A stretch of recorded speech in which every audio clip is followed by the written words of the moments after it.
Baik, Assalamualaikum warahmatullahi wabarakatuh. Waalaikumsalam. Warahmatullahi wabarakatuh. Alhamdulillahirabbil alamin wassalatu wassalamu ala asrofil anbiya'i wal mursalin wa ala alihi washabihi ajmain.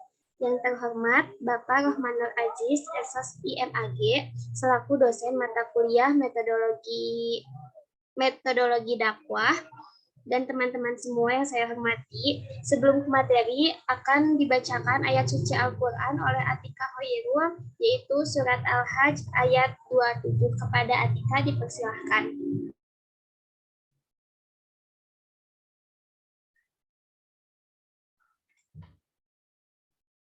A'udzu billahi minasyaitonir rajim.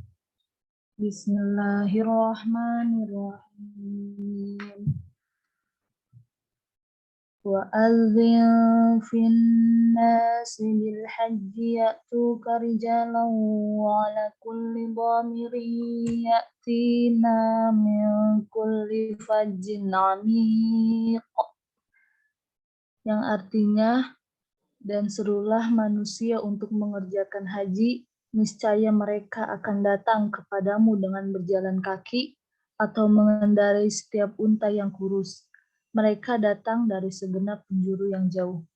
Shadaqallahul azim. Baik, terima kasih kepada Atika.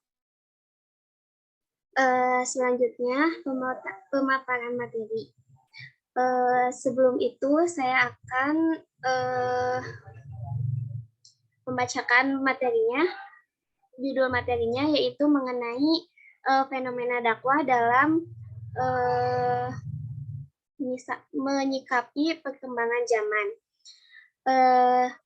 Yang beranggotakan Alif Mutakin, Alifia Sujianti, Ari Ramlan, Atika Hoirul, Arindika, Berla Nadia, Cepi, Dalia Rizky, dan Fahri.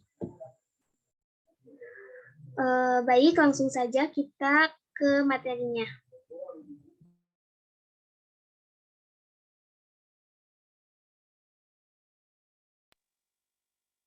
Baik, terima kasih kepada Dalia. Dakwah memiliki arti sebagai suatu kegiatan ajakan dalam bentuk lisan, tulisan, tingkah laku, dan dilakukan secara sadar dan internal untuk mempengaruhi orang lain, baik secara individu maupun secara kelompok, sehingga timbul suatu pemahaman, kesadaran, sikap, penghargaan, dan pengalaman ajaran agama sebagaimana pesan yang disampaikan kepadanya tanpa adanya sebuah paksaan. Ibnu Taimiyah mengatakan, dakwah adalah seruan beriman kepada Allah dan ajaran-ajaran yang dibawa oleh para rasulnya, membenarkan berita-berita yang mereka sampaikan dan menaati perintah Allah. Baik, terima kasih kepada Arindika. Selanjutnya pemateri kedua yang akan dibacakan oleh Alif. Kepadanya dipersilahkan. Metode dakwah memiliki cara-cara tertentu yang dilakukan oleh seseorang dai atau marfu untuk mencapai suatu tujuan atas dasar kearifan. Metode dakwah menyangkut masalah bagaimana melakukannya. Seseorang dai selalu memperhatikan dalam pemilihan dan menggunakan metode dakwah. Hal ini dimaksudkan agar dai atau dai dalam memilih dan menggunakan metode berdakwah tidak terpaku atau fanatik pada satu atau dua metode disukai. Yang paling penting adalah menggunakan metode dakwah yang efektif dan efisien.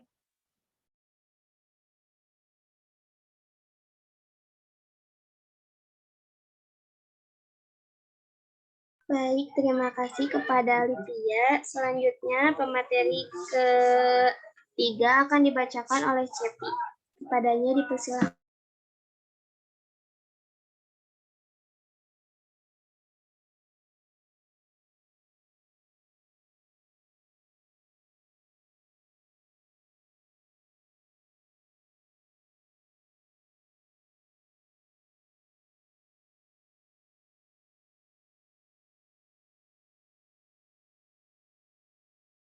Jika tidak ada, dibacakan oleh Atika Hoirul.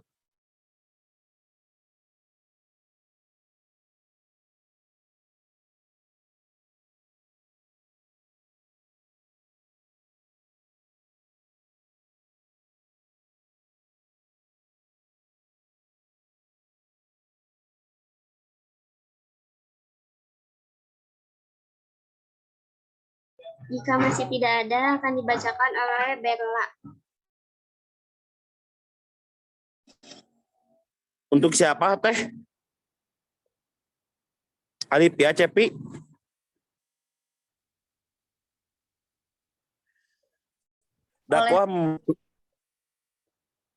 Dakwah membutuhkan metode sehingga mudah diterima oleh Banu. Selain itu, metode yang dipilih harus benar-benar agar Islam dapat diterima dengan baik dan menghasilkan gambar yang benar. Selanjutnya akan dipaparkan oleh Saudara Alif.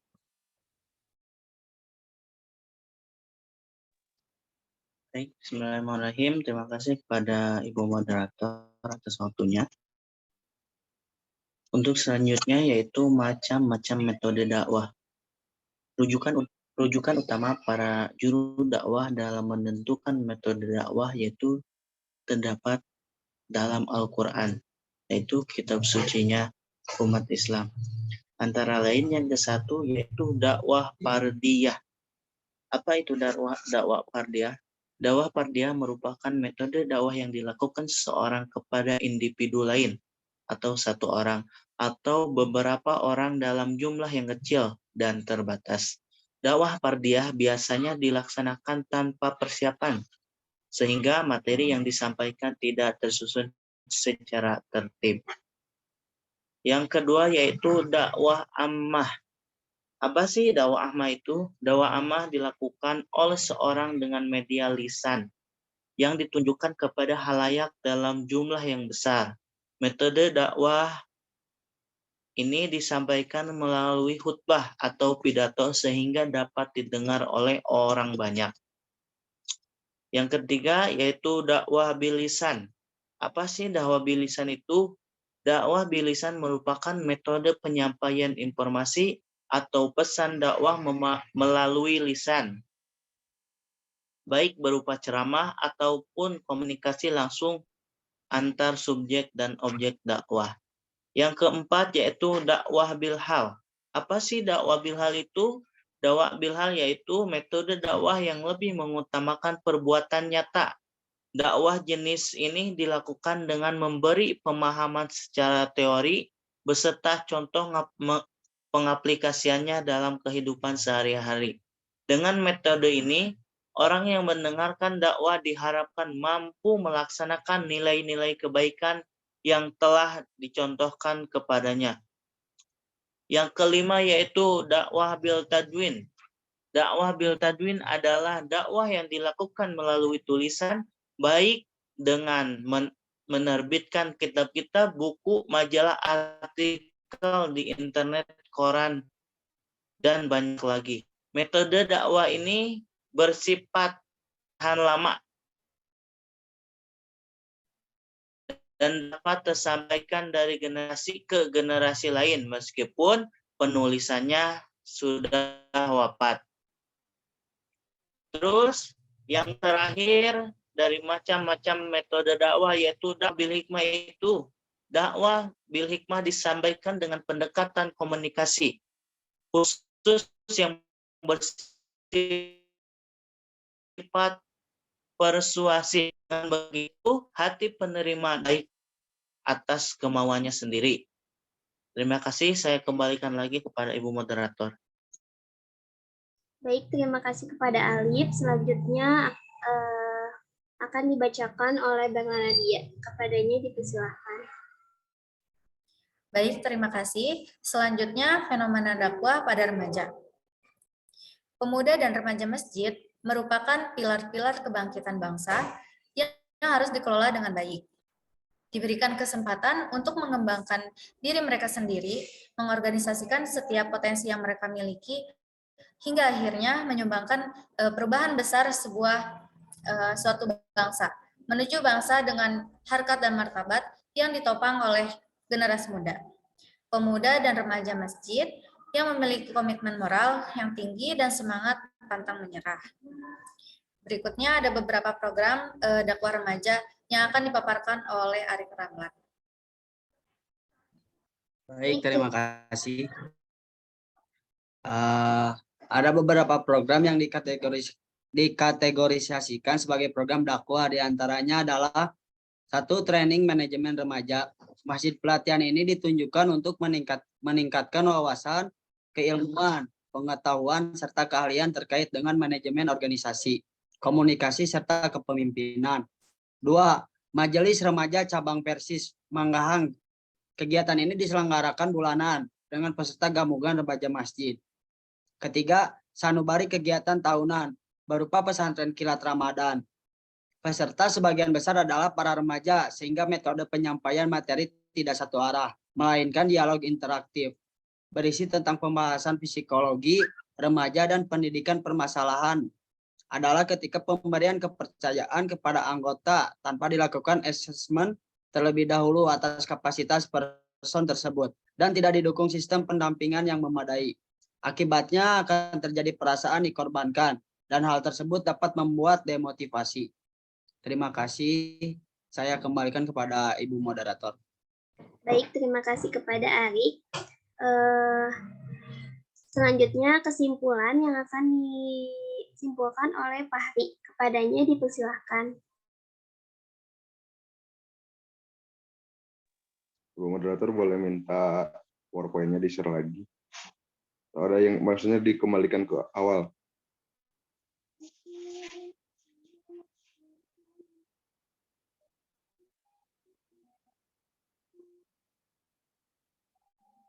Ke awal aja, ke slide pertama.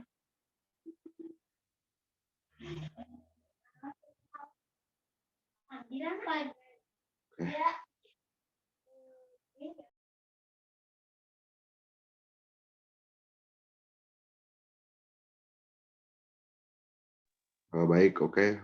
Untuk tadi slide pertama. Ini udah slide yang pertama. Maksudnya di awal, Bu Moderator, yang judul.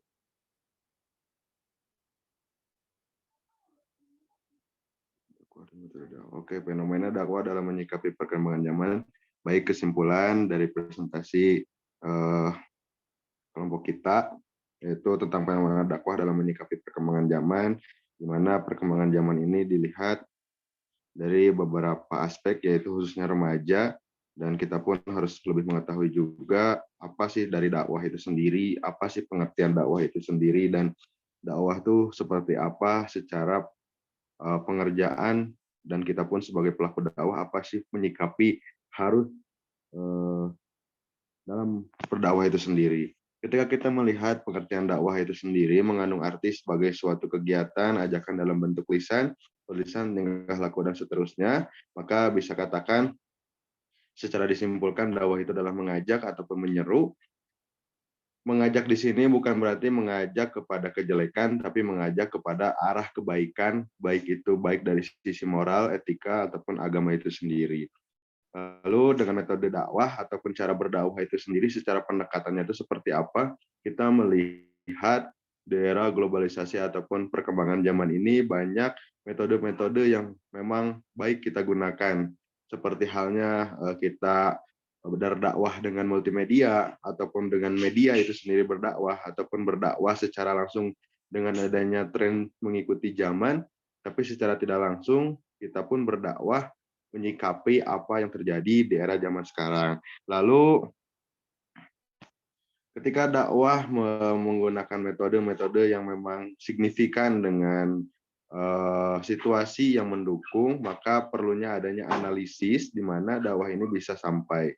Kebutuhan remaja, apalagi yang kita fenomena dakwah pada remaja khususnya, banyak pemuda ataupun remaja yang kehilangan kesadaran terhadap pentingnya meningkatkan agamanya itu sendiri, baik itu di remaja masjidnya ataupun di lingkungannya itu sendiri.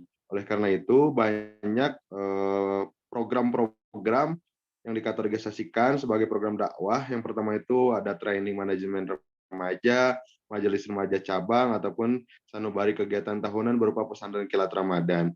Ini adalah salah satu contoh dakwah salah satu program dakwah, yaitu salah satunya di organisasi Persis, dan ada juga salah satu kegiatan untuk remaja yang memang diwadahi untuk kegiatan-kegiatan yang menunjang ke depannya itu seperti apa. Sepertinya kalau misalkan perempuannya di di NU itu ada IPPNU, kalau laki-lakinya ada IPNU, itu menjadikan suatu landasan program dakwah supaya lebih jelas ke depannya bahwasannya dakwah ini harus disikapi dengan benar-benar, bahwasannya kehilangan kesadaran dalam menyikapi kebenaran itu sangat signifikan di era sekarang.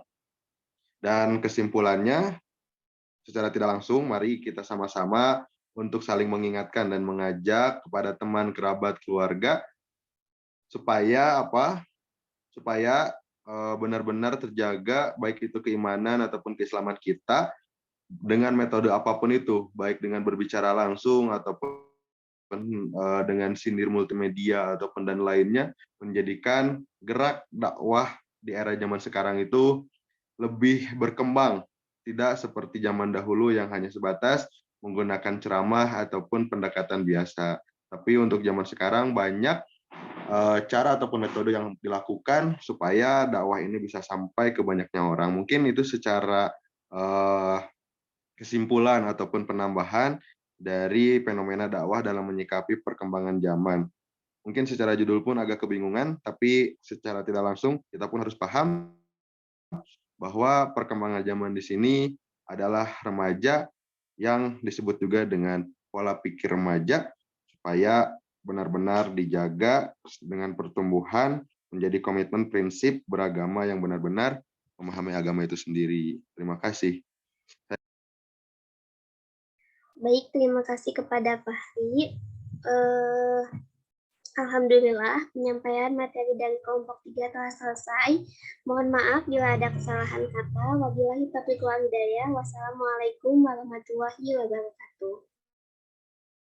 Waalaikumsalam. Waalaikumsalam warahmatullahi wabarakatuh.